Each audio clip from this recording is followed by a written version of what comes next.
hold on to our faith and trust, and prepare for it to be granted. The spiritual law of meditation. The spiritual law of meditation encourages us to connect with our higher, inner selves, and connects the mind, body, soul and spirit. The word meditation has many meanings, depending upon the context of its use. The term meditation can refer to the process of reaching a meditative state, as well as the state of meditation itself. Meditation is a very personal experience. According to the spiritual law of meditation, one of the intentions and aims of meditation is to still the mind in order to be able to hear the guidance and wisdom delivered by God, higher source, universe etc. During these quiet, still moments we are able to open a channel to inspiration and are able to glean insights and answers to our questions. Meditation gives us the opportunity to explore the resources made available to us. This is where we are able to find our true and authentic selves. The spiritual law of meditation tells us that meditation allows our divine selves to expand and grow. There are numerous and varied types and methods of meditation, and there are just as many reasons why people practice meditation. Meditation is an important component of many cultures and religions and has been practiced since antiquity. In today's world, more and more doctors are prescribing and recommending meditation as a simple and effective way to improve physical exercise performance, assist with mental clarity, lower blood pressure, and also helps people with asthma to breathe more easily. Meditation is also known to relieve insomnia and to relax the body and mind of the stresses and tensions of everyday life. Meditation is a simple, safe and effective way of balancing physical, emotional and mental states. The spiritual law of meditation encourages us to balance and heal ourselves. The use of meditation for healing is not new. In fact, meditative techniques and practices are the product of diverse cultures and peoples from all over the world. Meditation has its roots in the traditions of the world's religions, and practically all religious groups throughout the ages practice meditation in one form or another. The spiritual law of meditation tells us of the value of meditation in alleviating suffering, and promoting healing of the body and soul, mind and spirit. The spiritual law of challenge. The spiritual law of challenge is a spiritual law put into place for our own protection as human beings. The spiritual law of challenge involves, activates and works with the spiritual law of discernment and the spiritual law of responsibility. It is our personal responsibility as humans to use our discernment when making choices and decisions. This in accordance with our free will and encourages the soul's growth. The spiritual law of challenge tells us that we are not to accept all that we hear, see and believe. Our soul's urge and lesson is to discern what is right and good for us, and to challenge what we feel and intuitively know is not right for us. This is our right as humans. The spiritual law of challenge tells us that we have the personal right to ask another's intentions towards us, their identity, and whatever pertinent information we feel and believe we require when we encounter someone or something new. As humans, we are here on the earth plane on a spiritual quest. The earth plane is a place of duality in all things. There is light and darkness, positive and negative. For everything in the light there is its counterpart in the dark. The spiritual law of challenge encourages us to discern between good and bad and to challenge if or when in doubt. Challenges are what make life interesting, overcoming them is what makes life meaningful. The laws of higher frequency. Spiritual law of frequency and vibration. According to the spiritual law of frequency and vibration, fear is a very heavy vibration and has a low frequency. In contrast, calmness, peace, love and harmony are light vibrations and have a high frequency. The spiritual law of frequency and vibration tells us that rage and anger are low, heavy, vibrational energies. Underlying anger and rage is always fear-based and stems from feelings of vulnerability and powerlessness.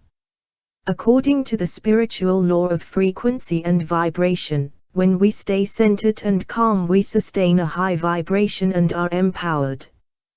When we hold this energy, we are able to live with integrity and honesty, speak our truths and be our authentic selves. Animals are spiritual, intuitive and instinctual beings. They are able to respond to frequencies of which we humans are not even aware. For example, a dog growls if we are frightened of it.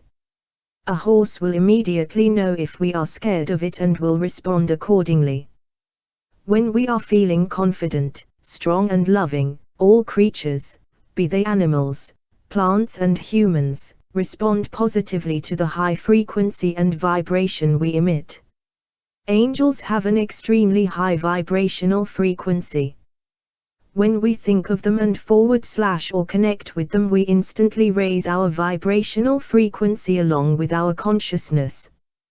To do something, or not do something, because we are forced, coerced, pressured or feel we are obligated or should do, it is a very heavy vibration and a low frequency.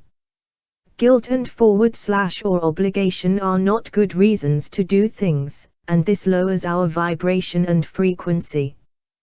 When we change our attitudes and or make the decision to do what we genuinely want to do, we radiate a high frequency light, energy and vibration.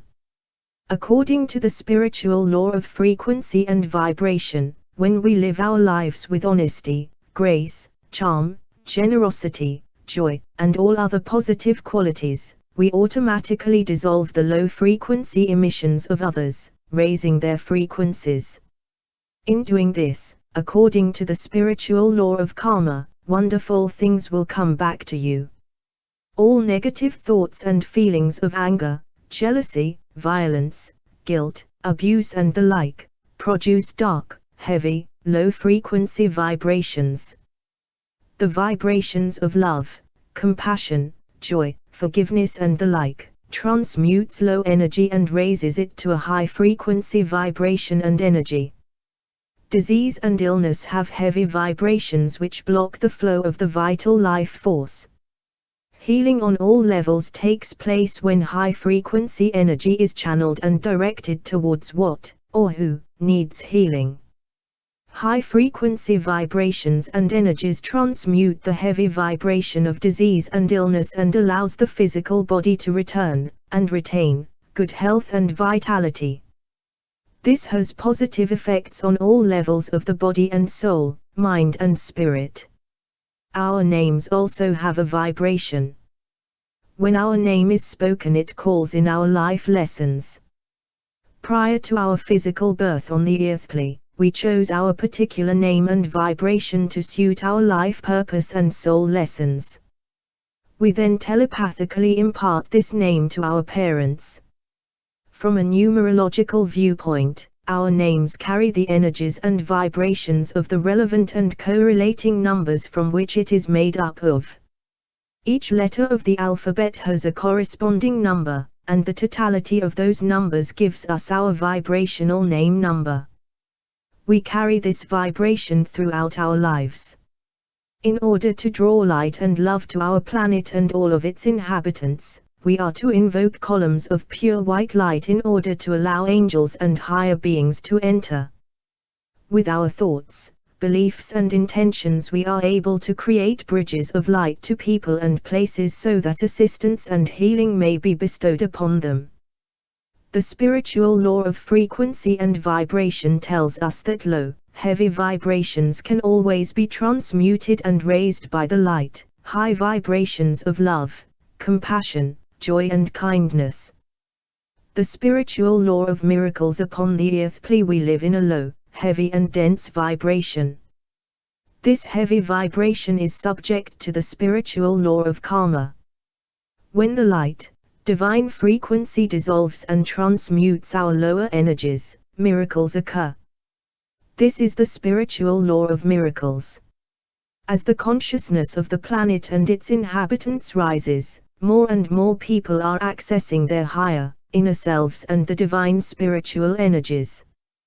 With this, more and more people are witnessing and experiencing miracles of all kinds in their lives. Growing amounts of beings upon the earth are activating the spiritual law of miracles. Unconditional love, genuine forgiveness and joy are the divine energies which facilitate miracles to take place in our lives. Miracles are the result of the activation of higher vibrations and energies. In line with the spiritual law of miracles, when we ask the angels, ascended masters and or any higher beings from the spiritual hierarchy of light to assist us, we draw in the divine frequencies and energies which are able to transcend our physical laws. In accordance with the spiritual law of miracles, coincidences and synchronicities are forms of miracles. Spiritual forces work behind the scenes to coordinate the universe to ensure that predestined meetings, opportunities and situations take place.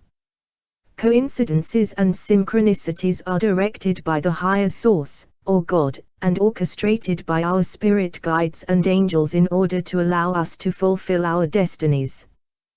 To enact and invoke the spiritual law of miracles, all we need to do is simple ask. The spiritual law of healing. Within the spiritual law of healing, light is energy. Our physical bodies are made up of the vibration and energy of the consciousness of our souls over many recurrent lifetimes. We are here on the earth plane to experience life in human form.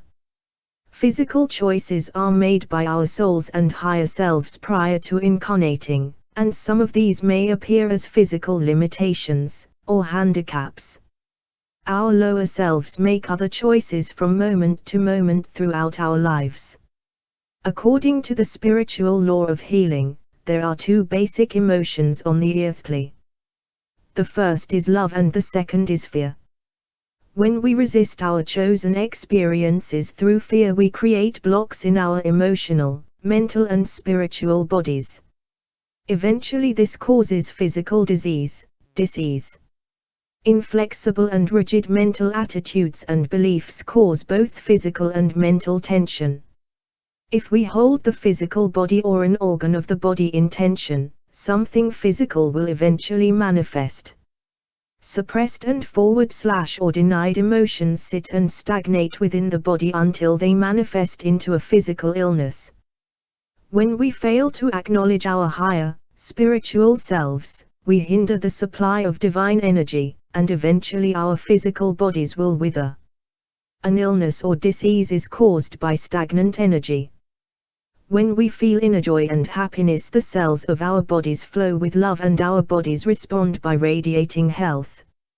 Love is a high-frequency energy that keeps our bodies clear and flowing. All manifestations of fear are of a low vibration, and these block the positive flow of energy or chi.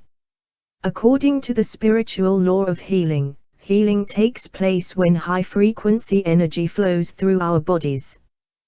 This transmutes the stagnant energy which caused the disease.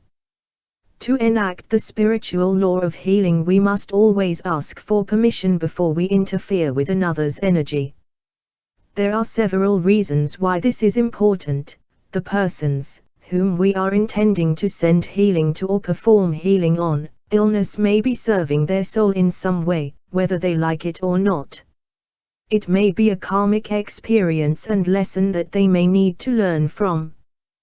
The disease or illness may be serving a higher purpose for the growth of that person's soul and spiritual growth.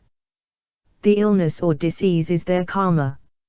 If they have not learned from the lesson offered by the illness, if we were to heal them, we may not be serving their spiritual growth and highest good. The timing may not be right for them to heal, or be healed. Their higher selves and souls will be aware of this. The person may have a spiritual contract with someone else to